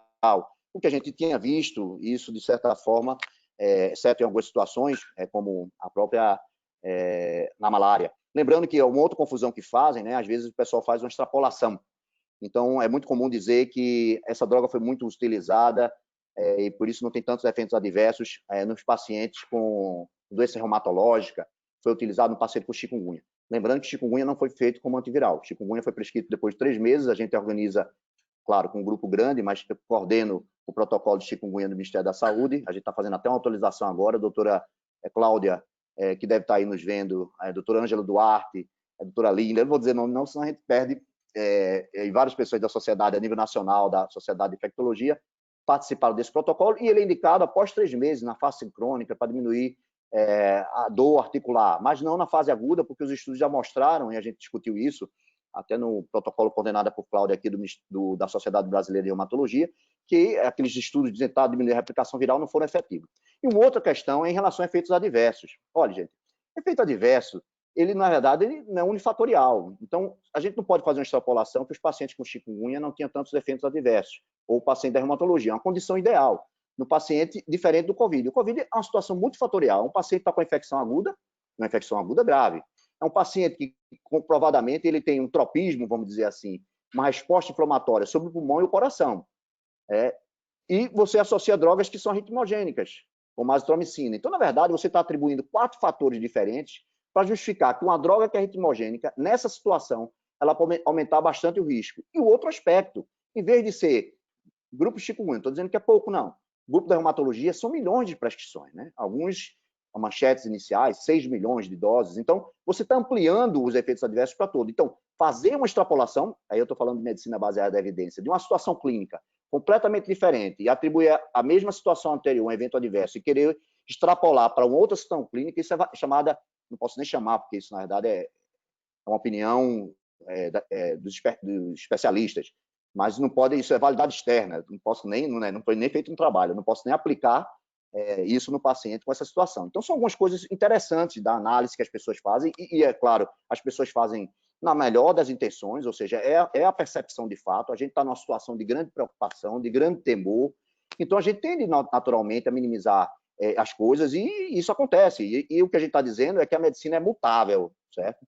Pode ser que a gente, daqui a um mês, daqui a 2 meses, a gente repense a nossa posição. O que a gente está fazendo agora é um corte nesse momento, é um corte relevante, né? Porque a gente viu que em maio, agora tem vários outros artigos, eu citei ali de junho, que tem mostrado a mesma consistência da pouca efetividade e uma consistência da repetição dos eventos colaterais. Então, o FDA continua aqui dizendo que diz que as diretrizes atuais, aqui o 3º parágrafo, de tratamento nos Estados Unidos não recomendam o uso de hidroxicloroquina em pacientes hospitalizados com Covid fora de um estudo clínico. E as diretrizes do Instituto Nacional de Saúde, né, agora recomendam contra esse uso fora de um estudo clínico. E dados recentes de um grande estudo controlado, randomizado, não mostraram evidência de benefício para a mortalidade ou outros resultados, como tempo de internação hospitalar ou necessidade de ventilação mecânica do tratamento com hidroxicloroquina em pacientes hospitalizados com Covid-19. Isso foi 15 de junho, e, de fato, era o estudo que ele se referia, é o estudo publicado, na verdade, o 16 de junho, foi aquele estudo... Já está terminando, viu, gente? 16 de junho, foi aquele estudo do corticoide em pacientes com a forma grave, pacientes em terapia intensiva, desse estudo da Universidade de Oxford. Por que ele é relevante? Porque é um estudo cêntrico e ele envolve 11.500 pacientes. Olha, aqui a gente está naquela pirâmide, estamos crescendo naquela pirâmide, né? E é estudo randomizado, um trial clínico randomizado, então começa a ficar mais robustas essas evidências. E esse estudo aqui falou do corticoide, aí vem outra extrapolação, né? O corticoide para forma grave, lá com aquela tempestade de citocina. Ou seja, corticoide, eu não vou entrar nessa discussão, mas aí começou a extrapolar corticoide precocemente. Corticoide precocemente já tem estudo de revisão que mostrou em SARS, em MERS, em influenza, que aumentava o risco de morte, né? E em algumas outras infecções virais, pelo maior risco do corticoide de replicação viral. Os reumatologistas que estão aí não me deixam mentir, inclusive para os pacientes com doença autoimune, todas as sociedades, especialidades que tratam doença autoimune, o grande receio é realmente o corticoide na fase aguda, porque nos nossos pacientes mostra que o corticoide é um fator de risco na fase precoce. E aí esse estudo também, esse ainda não foi publicado, ou foi publicado talvez essa semana, que ele avalia aqui também a eficácia da hidroxicloroquina, também nesse mesmo modelo, e a conclusão do autor em relação ao estudo de hidroxicloroquina é que, de fato, não há evidência do benefício, nenhum benefício clínico da hidroxicloroquina. Então, isso tornou uma robustez maior nesse ponto de corte da medicina que a gente está nesse momento. Depois se tentou uma tentativa, se discutiu por hipótese, e hipótese é sempre boa, é sempre louvável fazer uma discussão, de fazer profilaxia. E aí é interessante que a história da medicina se repete, né? O que é que a gente espera? Que comece por estudo experimental, né? A gente se antecipou um pouco nisso, mas às vezes a gente precisa pular essas etapas, mas quando a gente, claro, desenvolve uma droga, tem que partir do modelo experimental. Às vezes o modelo animal passa por todas aquelas fases, depois fase 1, fase 2, não é o caso, porque é uma droga que já estava disponível. Mas é interessante, seguindo a mesma discussão que justificou, saiu 11 de junho, isso é um pré-print, certo? Mostrando estudos em modelos animais, que a profilaxia, aqui o objetivo do autor é usar 2 modelos animais, foi testar a hidroxicloroquina como profilaxia, e ele não mostrou nenhum benefício no efeito do SARS-CoV-2, tanto no que diz respeito a evitar o desenvolvimento de doença dos animais, como em relação ao clareamento da carga viral. E aí começou a surgir agora estudo randomizado, duplo cego, placebo controlado, publicado no New England, com 821 pacientes assintomáticos, de dar a medicação desse paciente para ver se ele fazendo aquela profilaxia, ele teria a possibilidade de... era um paciente de alto risco de exposição, né? Então, eu não vou entrar em detalhe no estudo.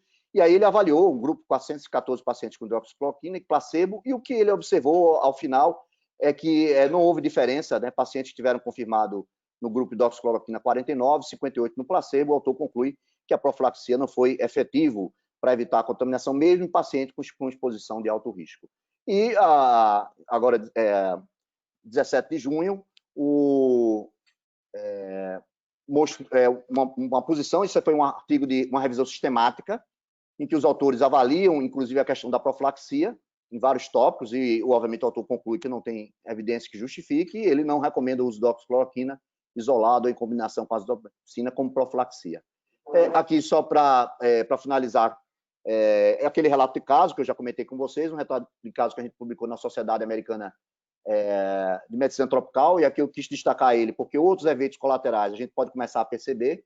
Na verdade, era uma puérpera de 29 anos, que 5 dias depois entrou em contato com os pais, que vieram de outro estado para ver a criança, e a mãe se contaminou com os pais, depois os pais vieram a ser confirmados com PCR positivo, e ela evoluiu para forma grave, foi entubada, ventilação mecânica. Só uma curiosidade, né, como a dispersão dessa droga é importante, tanto o paciente, os pais, o cunhado e 2 vizinhos que foram visitar a criança tiveram PCR positivo. Mas o que chamou a atenção nesse caso, quando a colega me ligou, é que o paciente decidiu iniciar a hidroxicloroquina para ele, e quando iniciou a hidroxicloroquina, ele teve um aumento de 10 vezes da ST e ALT. Como a gente foi revisar e tinha relatos de hidroxicloroquina com hepatotoxicidade, foi sugerido tirar a droga, e isso é a chamada reação idiosincrática. A gente recebeu vários, isso faz parte da discussão, a gente recebeu algumas cartas de comentário perguntando da descrição, do detalhe desse tipo de reação adversa, que ela realmente, você tira a droga, ela em 48 reduz os eventos adversos. Mas o que a gente quis comentar com esse relato de caso, que a gente fez uma discussão interessante, a gente revisou na literatura sobre esses eventos adversos, mas o que a gente discutiu lá e concluiu é que, de fato, a gente viu esse efeito colateral, a gente não poderia afirmar que, de fato, é essa droga, mas o curioso é que esse paciente não mudou nenhuma outra medicação, ele permaneceu grave e ele fazia antibiótico, ceftriaxona, e nenhuma outra droga foi retirada, nem a condição clínica foi retirada, apenas a retirada da droga fez com que a transaminase melhorasse. O que a gente comentou é que isso, apesar de ser descrito historicamente como um evento adverso pouco frequente, descrito inclusive na reumatologia, como reação idiosincrática, a gente tinha uma preocupação de que com as milhões de prescrições esses efeitos adversos aumentassem. E que curioso, quando a gente comentou isso, obviamente sem saber que isso poderia ser destacado depois, por isso que eu digo que às vezes um relato de caso pode chamar a atenção para que as pessoas tenham essa preocupação, é que a prescrição de milhões poderia aumentar. E a gente recebeu, a semana passada, uma carta do FDA americano, o EMA, né, que é a Agência Europeia de Medicina, pedindo para detalhar esse evento adverso do caso relatado por a gente. Ele faz uma série de perguntas, porque começa a se observar o efeito colateral numa frequência que antes não tinha. Então, nesse próprio relato de eventos adversos, já começa a relatar pacientes fazendo alterações de enzimas hepáticas, ou seja, inicialmente tinham poucos, ou só tinha aquele relato de caso, e agora começa a observar a frequência. Provavelmente ainda será um efeito adverso infrequente, mas considerando milhões de prescrições, e se for uma reação idiosincrática, o paciente pode evoluir para uma complicação de fato hepática grave, se o médico que prescreveu, discutido com os familiares de seus pacientes, não estiverem atentos que esse pode ser um dos efeitos colaterais e não atribuir a própria gravidade da doença, porque a gente sabe que o COVID, a gente tem uma revisão que está publicado, foi um artigo de revisão que a gente fez sobre hepatotoxicidade e COVID, e a gente comenta exatamente isso, ou seja, que tem várias outras drogas e o médico tem que estar atento e não atribuir só ao COVID, porque as alterações de enzima hepática do COVID são discretas. Nessa revisão que a gente fez, eu nem apresentei a aula anterior, porque apresentei parte do resultado, mas a gente está já na fase de revisão do final, e a gente comentava que a elevação de examinases é uma vez e menos de 2 vezes normal, ou seja, vai para 80, 90. Então, quando vocês verem alterações de eventos adversos 2 vezes, 3 vezes acima do normal, pode não ser do COVID, pode ser, na verdade, do efeito de alguma droga, antivirais, inclusive, podem levar, esse paciente não fazia antivirais, mas pode levar. E aí surgiram algumas diretrizes discutindo evidências científicas com as mesmas colocações. Aqui, de novo, foi solicitado para a gente fazer uma análise, uma crítica acadêmica de algumas diretrizes. Essa diretriz envolveu a Sociedade Brasileira de Terapia Intensiva, a de Pneumologia do Brasil, a de Infectologia, e eles tiveram a mesma conclusão. Na verdade, eles não incluíram os trabalhos de maio, é interessante isso, né? Nenhum incluiu os trabalhos de maio. Muitos não incluíram os de junho, já começaram a incluir, né? E todos não incluíram aquele trabalho do Lancet, né? Que foi aquela grande polêmica. E aí tem a recomendação do Ministério da Saúde, e aí a forma de como analisar, né? Uma crítica construtiva, né? É interessante que ele utiliza o protocolo lá do Ministério da Saúde, que é um protocolo que, obviamente, não tem a característica, nem foi o objetivo dele ser um protocolo baseado em evidência. No começo foi com o nome protocolo, depois como uma recomendação. Não me recordo exatamente o termo. Mas não foi baseada em evidência, e é sempre o cuidado, porque, por exemplo, ele informou artigos, por exemplo, na citação da referência pré-print como publicado. E a gente tem que ter cuidado, inclusive porque esse artigo que é citado lá como pré-print, ele foi retirado, porque o próprio autor colocou aqui, eu vou traduzir para vocês o autor, ele estava lá naquela fonte do pré-print, né? E é interessante como circulou já como artigo publicado, mas não era, né? E o próprio autor retiraram esse manuscrito e não desejaram que ele fosse citado. Devido à controvérsia sobre a hidroxicloroquina e natureza retrospectiva do seu estudo, eles pretendem revisar o manuscrito após revisão por pares. Foi correto, uma atitude correta de reconhecer e retirar, mas é só para lembrar que o pré-print não indica publicação. O próprio autor pediu, inclusive, que nem fosse citado, porque, obviamente, que isso foi posterior do protocolo do Ministério. Mas é só lembrando que a gente tem que ter cuidado quando a gente faz afirmativas. E uma coisa que a gente tem que ter muito cuidado em relação ao próprio termo de ciência, né, e de consentimento do protocolo sugerido, né, pelo Ministério da Saúde, e aqui, entendam vocês, aqui eu estou falando academicamente, todas as pessoas sabem que eu sou meio apolítico, né, isso talvez nem seja correto, mas eu não me envolvo nessas questões, você não me vem discutindo, de fato, questões políticas, e a discussão aqui é simplesmente acadêmica, e a gente está analisando os documentos, como analisei do FDA, a proposta aqui é avaliar esse documento, e esse documento é interessante, que é um termo de ciência e consentimento, apesar da descrição, das citações, da revisão, de eventuais benefícios da hidroxicloroquina, o próprio termo de consentimento livre e esclarecido, ele vai de encontro a essa percepção e a argumentação do benefício.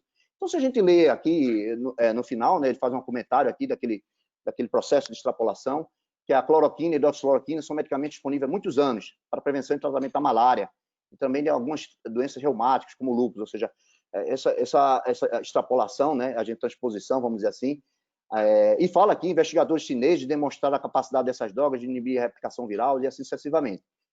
Um estudo francês mostrou que a eliminação do coronavírus da garganta de portadores, ou seja, usei aqueles argumentos que a gente já discutiu anteriormente, mas aqui o que eu queria destacar era isso. Ponto 2, a cloroquina e a hidroxicloroquina podem causar efeitos colaterais com redução dos glóbulos brancos, disfunção do fígado, disfunção cardíaca e arritmias, e alterações visuais por danos da retina. E aí o paciente, esse é o termo de consentimento do paciente, né? E aqui é o direito de autonomia do paciente.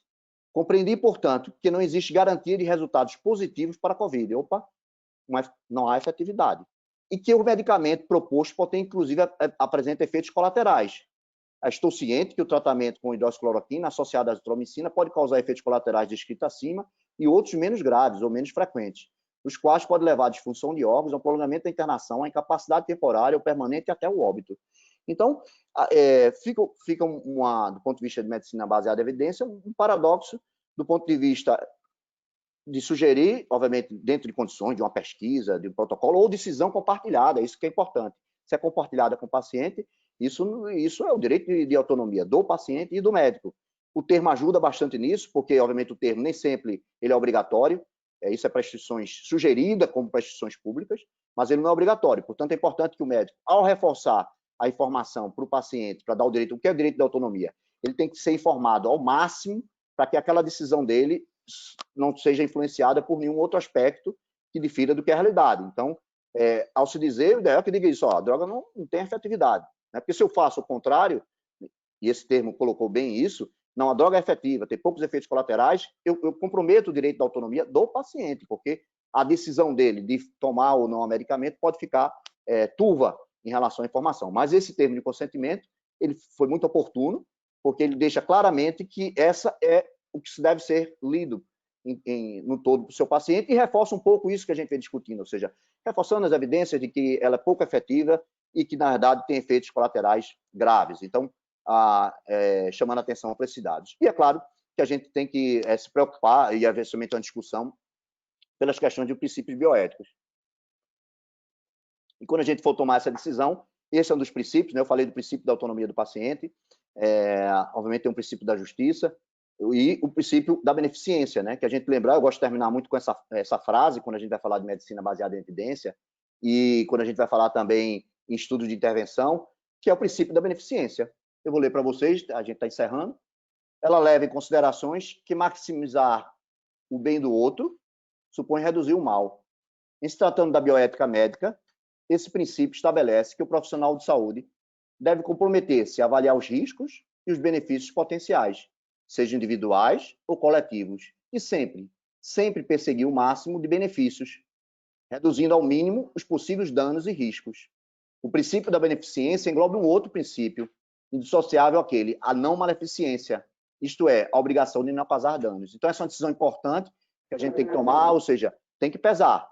Pouco benefício, muito risco, né? A gente tem que pensar sempre nesses princípios, ou o inverso, muito benefício, pouco risco, dentro desses princípios. Então, esses são alguns princípios que são relevantes para ajudar na tomada de decisão. Desculpe se foi cansativo, mas a ideia, até porque eu provoquei com alguns estudantes, inclusive da Liga, que eu vi aí que tem um deles da Liga de Gastos, de a gente fazer um pouquinho essa discussão também, detalhando um pouco a questão das evidências científicas, mas era isso que a gente queria trazer, e a gente abre um pouco para a discussão, lembrando que muitos outros estudos estão sendo publicados, outras janelas de oportunidade começam a ser abertas, inclusive com profilaxia. Já tem estudos em fase 2, que provavelmente a gente vai ter os resultados preliminares, que têm utilizado drogas que bloqueiam a replicação viral e diminui a resposta a algumas citocinas na fase precoce, paciente com a forma leve ambulatorial. Vão ter, provavelmente, novidades aí nas próximas semanas, mas tem alguns termos de confidencialidade que aí a gente, daqui a umas 2, 3 semanas, a gente pode comentar. Acho que era basicamente isso. Eu acho que a gente pode aí abrir, vou só tirar aqui a apresentação. Marina, minha assessora, me ajude aqui. Deixa eu tirar aqui. Saiu a apresentação? Agora, Felipe, queres conduzir aqui? Eu não sei se Lília quer conduzir, Lília da Reumato, ou Cláudia. Cláudia, queres conduzir aí? Felipe, Cláudia, voluntários, porque Ângela mandou uma mensagem que ficou presa aqui. Cláudia ainda está por aí também? O caso, eu acho que, na realidade, talvez você conduzisse melhor, porque eu não estou vendo as perguntas. Ah, tá certo. Eu acho que o pessoal está vendo as perguntas aí, né? Você consegue ver, Felipe? Eu acho que não tem, não, Felipe. Tem aqui. Não, só comentários aqui. Eu posso aproveitar, então, já que abriu o microfone para mim. Eu queria, primeiramente, lhe parabenizar. Eu já tinha escrito ali no chat. Foi excelente a aula, assim, e absolutamente foi cansativa, né? Você até pediu desculpa, mas foi uma aula muito, muito esclarecedora, de uma visão crítica de uma visão crítica muito clara, né, em relação à questão aí da hidroxicloroquina. E eu compartilho completamente das suas ideias, de tudo que você colocou em relação à questão idiosincrática, de efeito colateral e tal. E lembrar para os meninos, para os estudantes, né, que estão aí ouvindo, que a gente usa hidroxicloroquina há muitos anos, né? Eu, a Lilian, a gente tem aí 20 tarará de reumatologia e é uma droga segura, uma droga eficaz para os nossos pacientes. Eu acho que ela está, coitada, mal colocada no momento errado, enfim, mas é isso, é segura para quando ela é bem utilizada, desde que você saiba usar e saiba analisar os efeitos. Então, parabéns aí, e aí eu abro aí para quem quiser falar. Obrigada. Eu queria parabenizar. Tô sendo ouvida? Sendo ouvida? Tô sendo ouvida? Tá sim, tá sim. Tá tranquilo, tá tranquilo. Você não está sendo ouvida, não. Agora você desligou o microfone. Desligou, Lilian, agora. Pronto, agora. Pode falar. Eu conheço pouquíssimas pessoas que conseguem compilar em 1 hora de aula tantos artigos e de uma qualidade de revisão como você, Carlos. Sem dúvida, talvez seja missa de corpo presente, mas é justa, sem dúvida nenhuma. Mas assim, como Claudinha falou, nenhuma outra especialidade usou e usa cloroquina como a gente. A gente passou por uma fase, na época da chikungunya, que impossível, a gente usou muito cloroquina. E quando a gente vê ela ser vulgarizada da forma como foi nesse início de pandemia de Covid, porque o que foi que aconteceu? Ela foi provavelmente usada de uma forma errada, na hora errada, do jeito errado. Né? A gente vê e a mídia televisiva foi grandemente responsável por isso, de projetar uma droga como um bote salva-vidas, né, de uma situação epidemiológica absolutamente não só emergente, mas trágica, né, acarretando um número de mortes, e qualquer coisa que aparecesse como uma esperança, era necessário se agarrar a isso. Mas o que a gente vê nessa multiplicidade de artigos que você tão bem citou e outros tantos que existem também, é a baixíssima qualidade dos estudos, né? Eles não tinham a menor preocupação, e a emergência epidemiológica, ela determinava que qualquer coisa que fosse submetida era rapidamente publicada. A gente hoje vê artigos entre o intervalo entre ser submetido e aceito para publicação, às vezes 24 horas. Nunca se viu uma história dessa. Nunca se viu uma situação semelhante a essa. E isso quer que acarretou em trazer para níveis muito baixos de qualidade de evidência científica, né? Então, não havia preocupação em selecionar a população, tempo de doença, índice de comorbidades, dose, quer dizer, a gente vê estudo que usa 400 miligramas, outros que usam dose de ataque. Ora, dose de ataque numa droga de depósito como a cloroquina é absolutamente surreal isso. Então, assim, o que eu acho que de repente fez com que caísse o pano e mostrasse definitivamente que não seria a droga certa para essa situação tão grave que nós vivemos hoje, foi isso. Acho que grandemente os culpados fomos nós, né, que estamos aí, que infelizmente a gente teve que aceitar. Olha aí, a chefa chegou. E aí, terminou lá? Gente, que horror! Pense numa tristeza. É que eu faço parte do núcleo que elabora a prova de título, eu não podia deixar de estar lá. Não, chefe, não. Mas amanhã eu já assisto sua aula, tá? Amanhã lá. Tá bom. Amanhã já está gravada lá. Tá, vai estar. Mas, só concluindo, a gente adora cloroquina, né? Então, o reumatologista usa com segurança. É o que a Cláudia falou, usa com segurança, usa com muita frequência. Agora, por exemplo, quando você falou a questão de toxicidade cardíaca, tem estudos que já provam, aliás, que colocam em dúvida se a toxicidade miocárdica seria decorrente de uma alta dose da cloroquina, feita como, entre aspas, dose de ataque, ou simplesmente o acometimento cardíaco do vírus, que hoje é uma coisa já muito bem estabelecida. Então, assim, é duro, né, a gente gostar tanto de algo, de uma droga que nos é tão benéfica e, de repente, ser vulgarizada desse jeito. Mas, enfim, era isso que eu tinha para te dizer. E, assim, que os estudantes, eles que estão vivendo esse início de evidência científica, eles possam poder aquilatar, né? Eles possam poder julgar de uma forma mais justa a cloroquina, sem dúvida nenhuma. Parabéns, de novo, Carlos. Eu vou rever essa aula novamente, tá? Obrigado, Lídia. Eu já vou assistir. Só um comentário.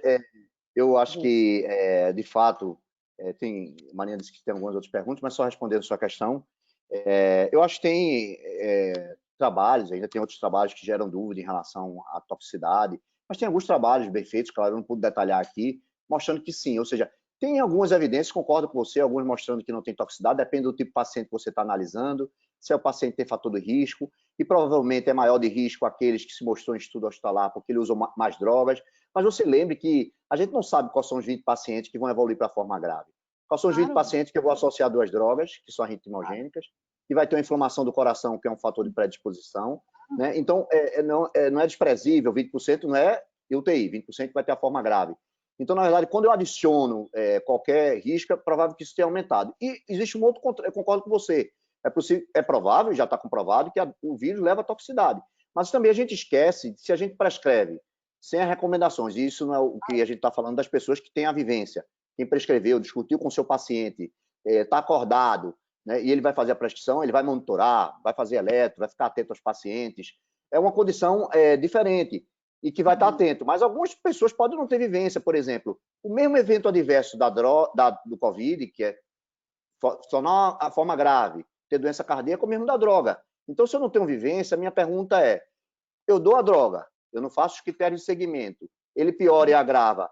Isso é a história natural da doença, pode ser o raciocínio inverso. Na verdade, sem querer e sem intenção, eu posso estar levando a dano se eu não faço todo esse monitoramento, que não acontece com as pessoas que ficam atentas a essas recomendações e tal. Mas, de fato, o que as evidências científicas têm mostrado, e de maior força da evidência, é que há pouca realmente efetividade e, de fato, a questão dos eventos de evidência. Ou seja, à luz das evidências atuais, essa frase que a gente aprendeu em medicina baseada em evidência, a gente não encontra argumento, né, forte para alguma dessas frases. Marina disse que tem alguma pergunta aí, né, Marina? Tem 2 perguntas.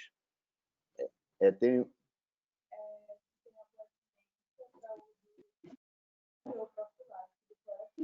eu acho que a Maria perguntou aqui, Marcelo Vicente, sobre profilaxia. A profilaxia é natural essa tentativa, né, de a gente encontrar alguma coisa precoce, né? Mas o pior é que agora começou, né, os 3 artigos, né? Eu destaquei, obviamente, aqueles de maior poder, né? Porque não tem realmente estudo de evidência de profilaxia. Também a gente está fazendo por empirismo, ou seja, a partir da hipótese, se eu fizer precoce no vírus. O que a gente tem, olhando para trás, que eu digo que gosto de olhar para o passado, é que a hidroxicloroquina para vários tipos de infecções não mostrou, e quando foi fazer em clínico não se mostrou efetivo. E aí a gente encontra agora um estudo experimental em modelo animal, mostrando que a profilaxia não conseguiu alterar o desfecho.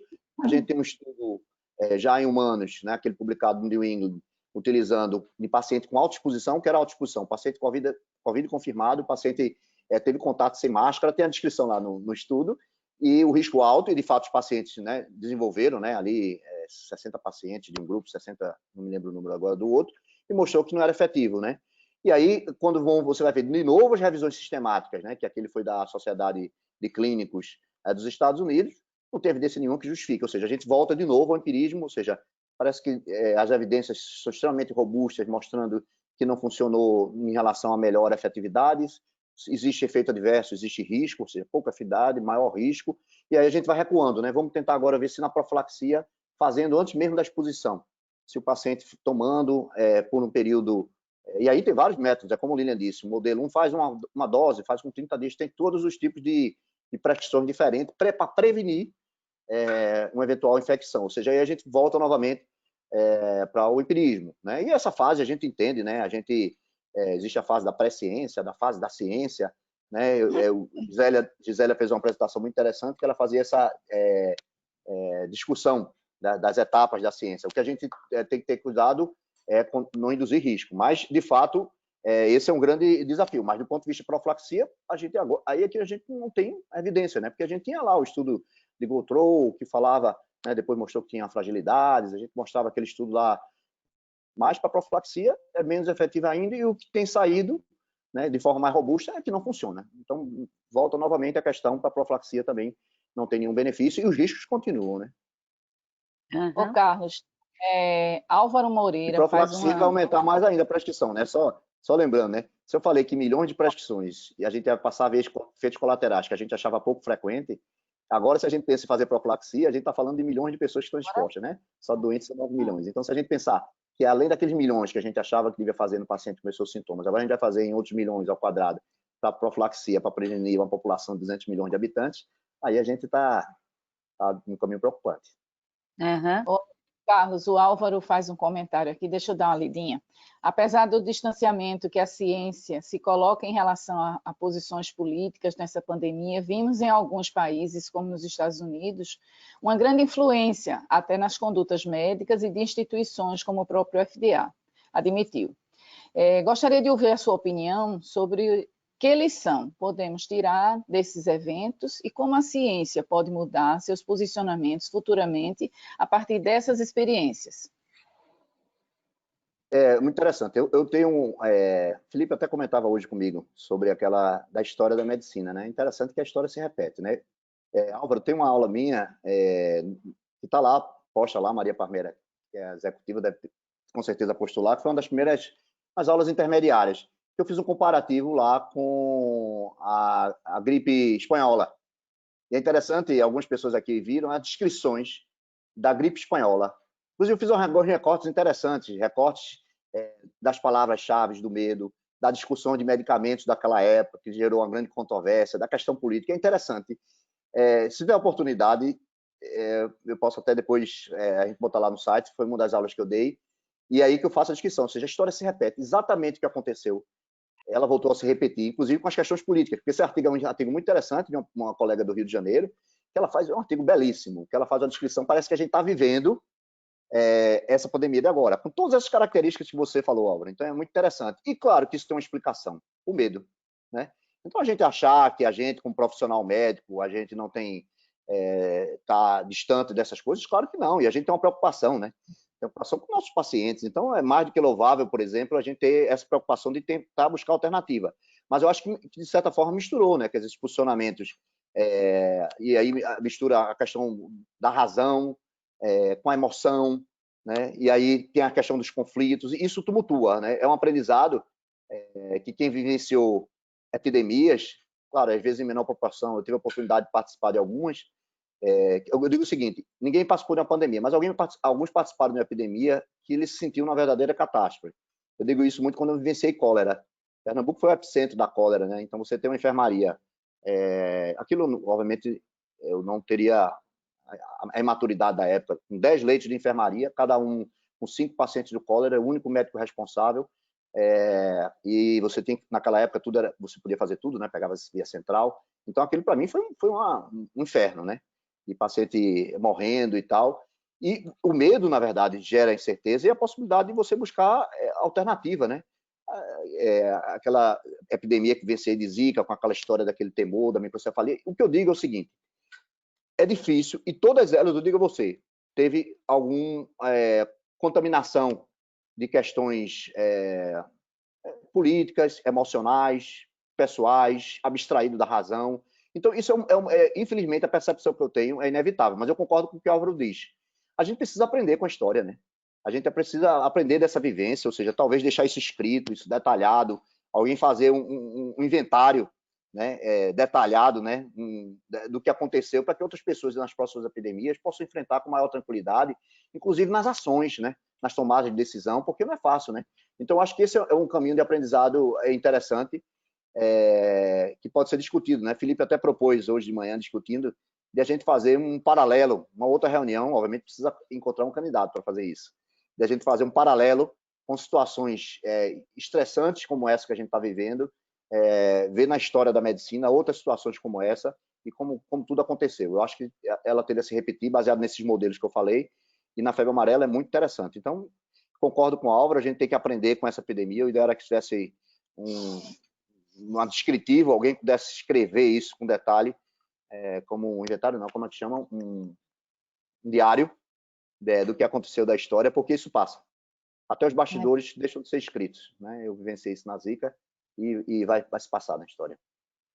Só um detalhe, né, Carlos, é que eu acho que vem muito em conta o que você comentou agora e com o que Álvaro falou.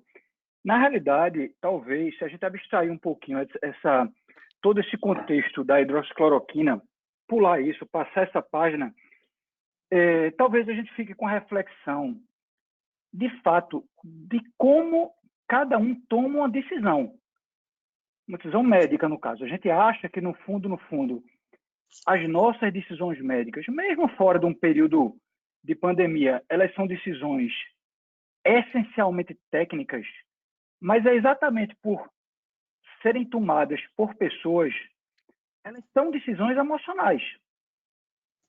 E, assim, o que faz com que cada um tome uma decisão varia desde sua bagagem histórica, acertos em terapias anteriores, experiências vividas, enfim, tudo isso influencia na sua decisão. A gente acha que todas as nossas decisões são técnicas, mas elas não são. Então, assim, é claro que eu acredito que a maioria das pessoas que efetivamente estavam prescrevendo hidroxicloroquina, elas estavam absolutamente conscientes ou convencidas, digamos assim, que elas estavam fazendo bem, né? Ou seja, estavam praticando uma boa medicina, mesmo que passível de críticas. Então, talvez essa resposta, a gente está aí com os robôs invadindo os núcleos de cirurgia, daqui a pouco não tem mais cirurgião humano. Talvez no dia que as decisões clínicas sejam tomadas também por robôs, você possa abstrair a emoção de uma decisão e basicamente tem um contexto puramente, digamos assim, técnico. Mas eu acho que enquanto a medicina foi exercida por gente que sofreu, que viveu, que teve problema, esse tipo de viés ele vai estar presente. Então, talvez a reflexão seja, será que a gente, em outras condições, não prescreve baseado em emoção? Será que a escolha de terapias, de drogas, de uma série de coisas, em outras situações, também não tem influência emocional? E é claro, né, na medida que a gente pode apoiar isso numa estrutura de evidência, a chance de acerto ela é muito maior. Já sei quem vai dar a palestra desse tema, Felipe Lima. Lúcio, deixa eu abrir aqui. A Lúcia Ele já ia gosta, sugerir tem antes jeito. dele falar. Depois que ele falou, é óbvio que é ele que vai dar essa aula. Ele gosta e tem jeito, é verdade. Gosta e tem jeito. E, nossa, que bom, né? Fizemos uma boa jornada, né, Carlos? Foi de abril, metade de abril até agora. Foi muito enriquecedora, demais. A Ok, gente eu acho que Eu tem mais perguntas aí, né? Carlos, eu podia falar um pouquinho. Claro, será um prazer. Vou botar no meu currículo. Que é isso? Eu que estou aprendendo aí com vocês. Veja, a fala de Felipe foi assim perfeita no sentido de algumas coisas que estamos vivendo, né? Pelo fato de estar no Conselho Federal e no Conselho Regional, eu vivo os dois lados, né? A situação de conselheiros federais que defendem, assim, é uma coisa apaixonante o tratamento precoce e profilático com a hidroxicloroquina, com estudos observacionais em 100% dos pacientes. Em Rondônia, chegou-se ao ponto de se entregar a medicação nos sinais. O próprio secretário de Saúde fazia o teste rápido, entregava e dizia, olha, seu teste deu positivo, não se preocupe, tome seu remédio, vá para casa, fique com Deus. Então, uns defendem, tem protocolos, tem conselhos fazendo protocolos, né? O do Maranhão fez, o de Sergipe fez, não é competência de conselho de medicina fazer protocolo para tratamento, mas entra dentro do contexto que Felipe colocou.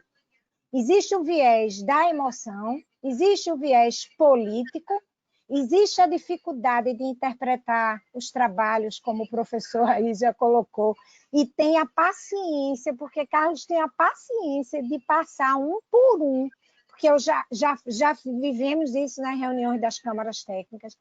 Então, eu penso que recuar um pouquinho agora do assunto é até produtivo, porque chegou num ponto que não dá mais para você conversar.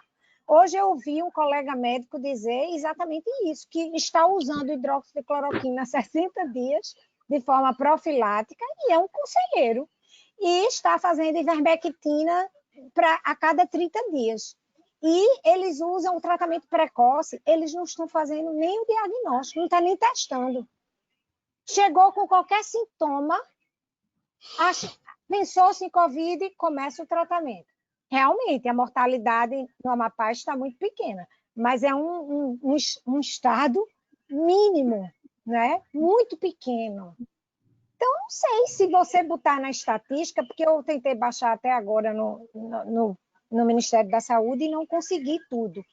Mas, assim, até a transparência dos dados ela é questionada por estado.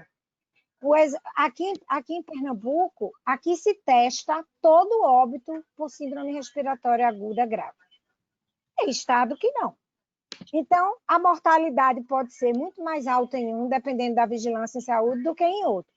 Então, é um aprendizado, né, diário. Acho que essa paixão, essa emoção, muitas vezes ajuda, mas muitas vezes atrapalha. Porque também dá uma cegueira científica na pessoa que não quer ver mais nada, entende que tem que ser tudo daquela mesma forma. Então, eu acho que o caminho é esse. Carlos sabe que a gente vai ter um documento que Amanhã eu resolvo isso, porque eu não tive condições de sair de casa essa semana, mas vou sair amanhã e vou resolver essa questão. Tem um documento produzido que eu acho que entra dentro do contexto e dentro do que o CFM está conduzindo. É muito difícil. As pessoas estão completamente assim, fora de um eixo e conseguem publicar ou falar de coisas que não têm valor nenhum. Até em ambientes que são ambientes de médicos, né? Fica difícil, né? Pessoas que também são políticos. Hoje apresentou-se um político de uma cidade de São Paulo, que ele disse que está usando e que a mortalidade na cidade dele é mínima. E ele mesmo fez o protocolo, porque ele é médico. Então, vamos em frente, né? Vamos esperar um pouco o que vem, mas dou parabéns a Carlos, ao Instituto. Eu assisti a maioria das aulas, achei excelente, divulguei muito lá no conselho e vamos em frente. Eu acho que no dia que for só técnico, Felipe, não vai dar certo, porque a arte não está junto dessa tecnologia. Tem que ter a arte, tem que ter a política, tem, não é? Quantos milhões foram gastos comprando cloroquina sem ela ter a evidência científica? Quantos milhões? Alguém sabe? Ninguém sabe. Sem falar, Helena, né? sem falar que a massificação de qualquer medicação faz com que eleve o índice e as evidências no que se refere a efeito adverso. Então, foi bastante equivocada a decisão de todos esses dirigentes que você, sem querer qualificar A, B, C ou D, se é presidente, se é prefeito, se é governador, não interessa. O que interessa é que, mais uma vez, a gente vê decisões erradas terem sido tomadas em horas que não poderiam ter acontecido jamais, né? Não e aí o médico perdendo o protagonismo, né? Eu volto para o que Felipe disse, que não pode, nunca a gente vai perder a emoção no ato de decidir no corpo a corpo, porque talvez tenha algum paciente que se beneficie com a cloroquina, né? Eu acho que essa decisão junto do paciente, ela sempre precisa ser valorizada e ela sim precisa ser soberana. Ela sempre será soberana. Essa autonomia, essa harmonia, né? Entre a autonomia do médico e a do paciente é o caminho sempre, né?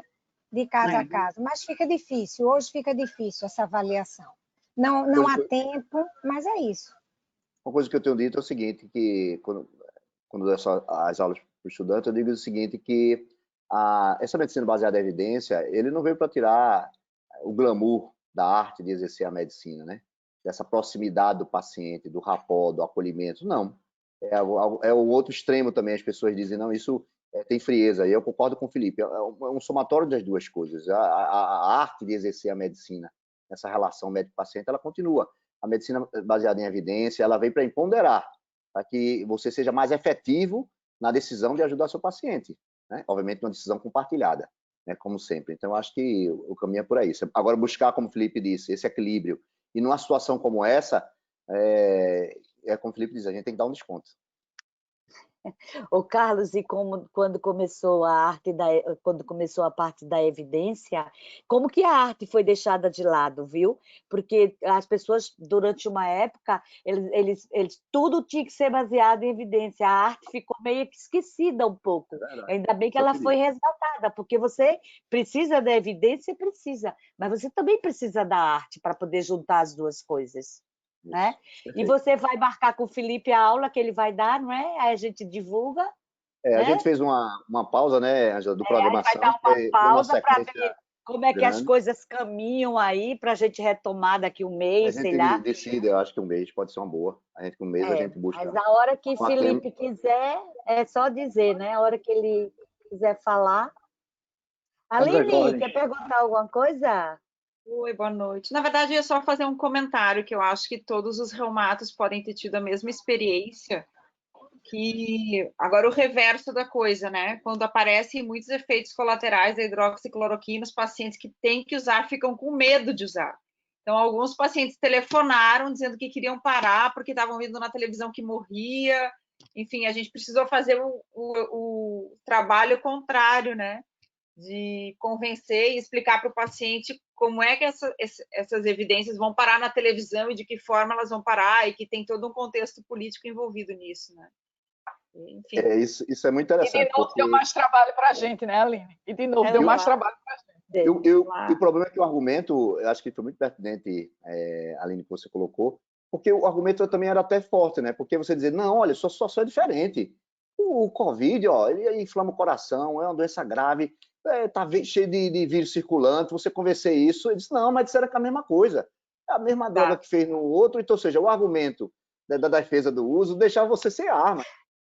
Não, e a pessoa ainda diz, doutora, mas doutora, eu uso esse remédio há tanto tempo, né? Eu já estou com tudo isso aí, enfim, será que essa palpitação que eu sinto não é da cloroquina? E fica, né? E o argumento é disse, não, é a mesma coisa, gente, essa droga, do jeito que funciona a reumata, é a mesma coisa aqui, ela não vai dar efeito colateral como lá não, ou seja, o modelo não é o mesmo, né? Mas você explicar isso ao paciente que já deu a notícia, que já está espalhando por aí, que o modelo é o mesmo, e você dizer, não, tá errado, o modelo não é o mesmo não, o modelo é diferente, aí complicou, exatamente, né? E é como você diz, as redes sociais, né, de uma velocidade impressionante, né? Eu acho que o Felipe vai ter um desafio dele, ele gosta muito de ver a história também da medicina, é que realmente esse, por enquanto, é o modelo ímpar, né? A velocidade de informação que tem aqui é interessante, que a descrição do Febre Amarela nos jornais escritos, né, físicos, distribuídos naquela época, e tem muito interessante nos arquivos recortando, só que agora a gente está no momento, né? Eu sei que a febre amarela, não, desculpe, a gripe espanhola. A gripe espanhola foi terrível, né? Mas agora a gente está no modelo que a gente não tinha há poucos anos atrás, né? De uma velocidade de rede social que é impressionante, né? Dentro desse contexto, esses conflitos, essas dúvidas se amplia mais ainda. Ok. É isso, né? Carlos, isso. Obrigada pela parceria, obrigada pelo Instituto, Felipe, Carlos, né? Pelo exemplo que são vocês, né? Pelo exemplo. Aí, dessa parceria aí, de doutora Ângela aí, encabeçando essas iniciativas, e todo o grupo da Reumato do HC. Obrigado aí a todo mundo que sempre participou aí das reuniões, tem sido sempre muito rica de troca de informação. Obrigado a todo mundo e até a próxima, daqui a 30 dias com o Felipe. Se Deus quiser. Boa noite, beijo para todos. Boa noite a todos. Tchau, pessoal, boa noite. Boa noite, boa noite.